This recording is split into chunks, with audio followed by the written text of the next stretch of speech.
Hi, my name is Christina and I am your librarian here at Christina's Bookshelf. And today is just my What's Up Buttercup to kind of talk to you guys, hang out with you a little bit. I'm also going to do this book tag that I picked up from Steph's Romance Book Talk. I love this chick so much. So I'm gonna kind of just talk about this. I think there's 14 questions. It's not really a book tag. It's more of a get to know me kind of a thing in regards to books. First though, let's talk podcasts. I have become obsessed with these things at work. Love them. All kinds. History, comedy, true crime. My favorite is edutainment, where you learn a little bit and you're entertained at the same time. I became a Patreon to one here recently, and I got a fun little gift in the mail for it. Here's their little icon, if you can see it, the Roast Mortem Cast.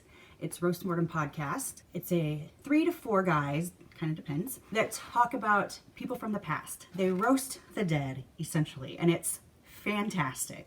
So I'm just gonna open my little gift with you guys. And down below, tell me any podcast that you like. Just do not mention My Favorite Murder Podcast, because I've tried it and I can't stand it. No offense to you if you like it. We all have different tastes. I just don't like it. I feel bad. I'm ripping their faces. But other than that, give me a shout out. Tell me what you like.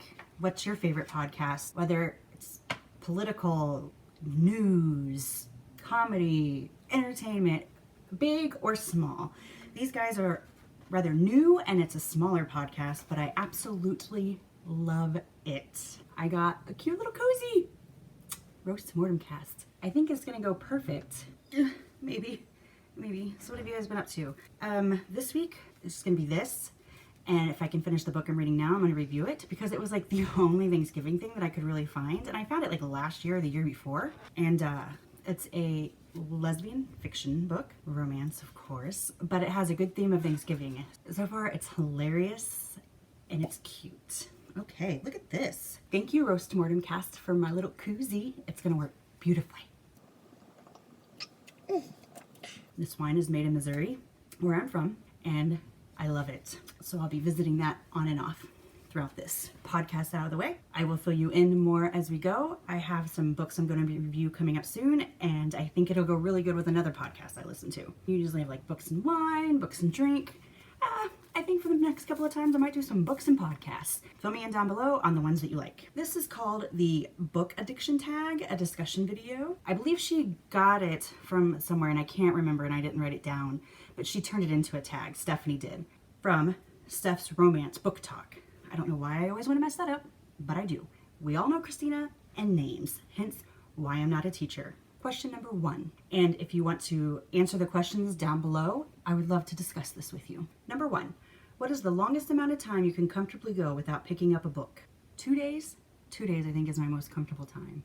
Usually like if I'm really busy on a weekend, but even having the Kindle app on my phone, if I'm like in a long checkout line or in the car and the kids are arguing and my husband's driving and he's listening to like Neil Diamond or something, no offense, not my jam, I might pull out my Kindle app and pick up the book, and I might only get like a few chapters, or I guess a few paragraphs, a chapter, but usually 2 days.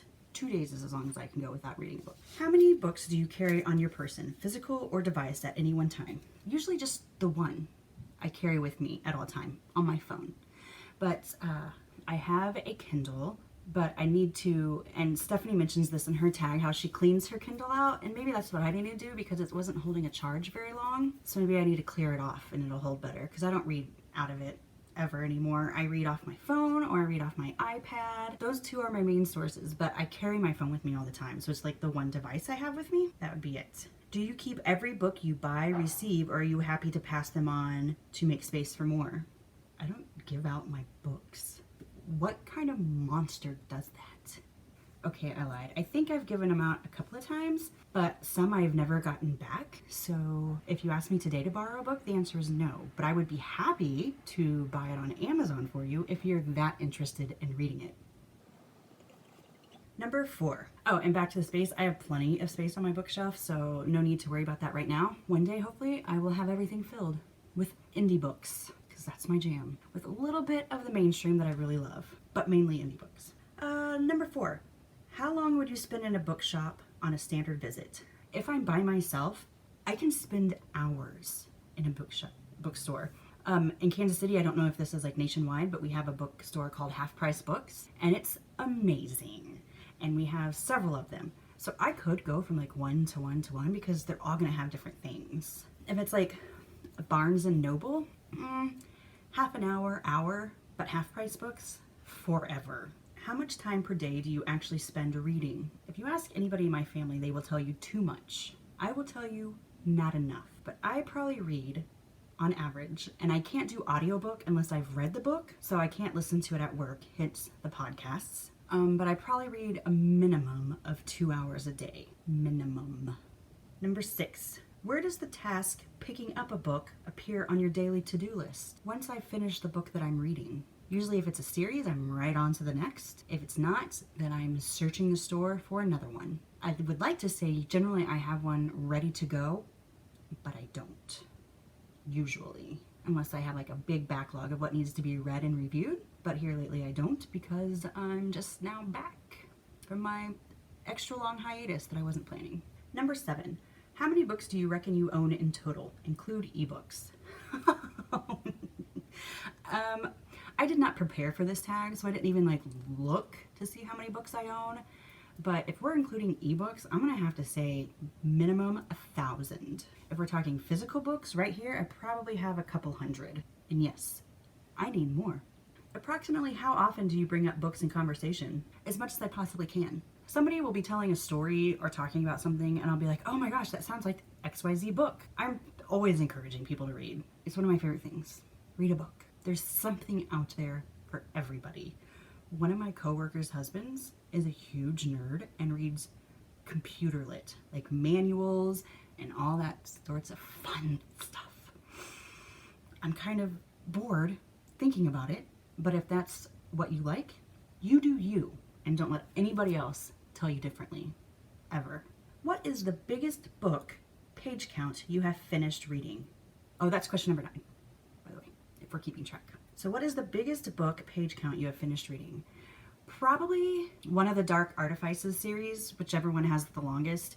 I think that was the biggest book that I've read. I don't think anything else has that page count. I think it beats the Deathly Hallows, which was a pretty big book. But yeah, the Dark Artifices series by Cassandra Clare was probably page count wise the longest book I've read. And I liked the series, but The Infernal Devices is still my favorite. FYI. Is there a book you had to get your hands on against all odds? Searched a bookstore, online digging, stalked author, etc.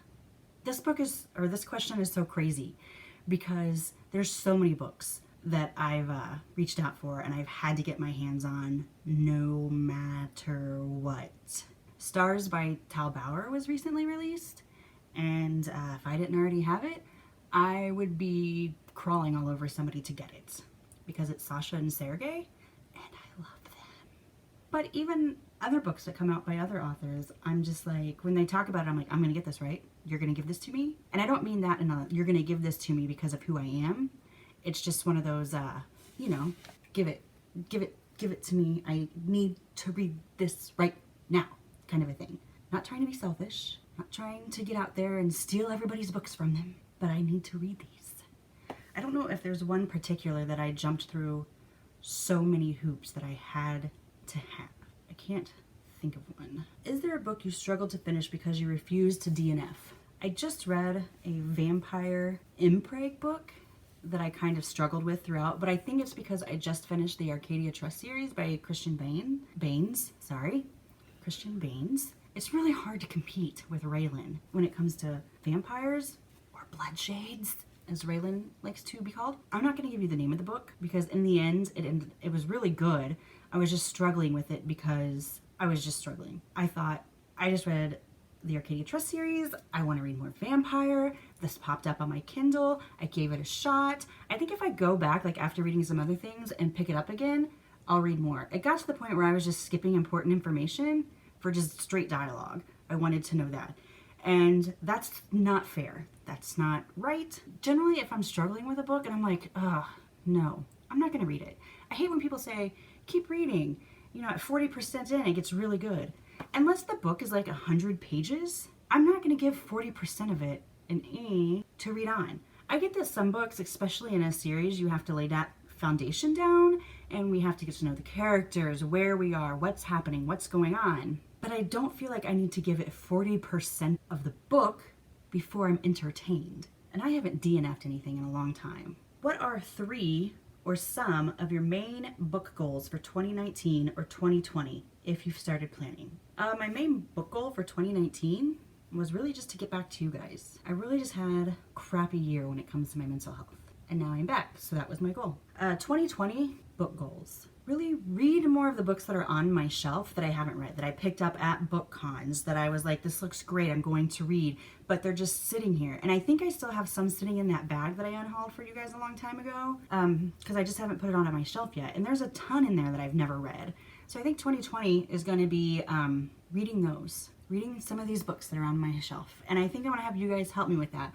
I'll probably pick out a few books and say, which one should I read? And get like a Google Docs or something and let people pick what book I read. And then the following week, I'll review your choice. I was also thinking about doing like a Patreon. That way I can do more book giveaways. I want to do book giveaways once a month in 2020. So that's kind of, it's not really a personal book goal, but it's a booktube channel goal. So it's still books.